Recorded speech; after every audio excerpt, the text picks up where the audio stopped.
Алматы қаласының мәслихат депутаттары су тасқыны болған Солтүстік Қазақстан облысына 20 тонна гуманитарлық көмек жіберді.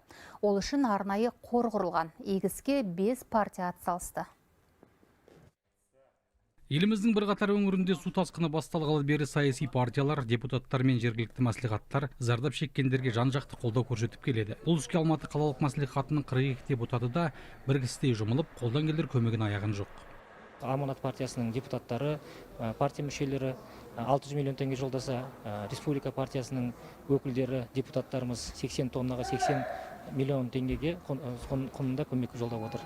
Сонымен қатар Байтақ партиясы мен Ақжол партиясының халық партиясы да барлығы 200 миллионнан аса көмек көрсетіп жатыр.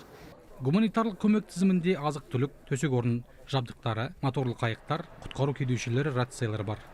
Бұл көмекті жіберу барысында біз өзіміздің сол жақтағы әріптестерімізбен ақылдасып, қандай заттардың қазіргі таңда қажет екендігін білдік.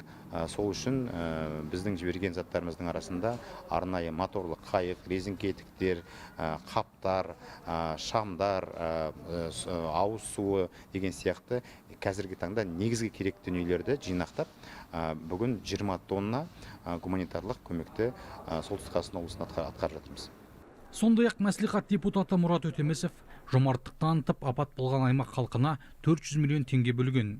Бұл бір реттік науқан ғана емес, көмек әлі де жалғасады дейді халық қалаулылары. Алмас Садуақас, Әбен Нарымбаев, 24 KZ, Алматы.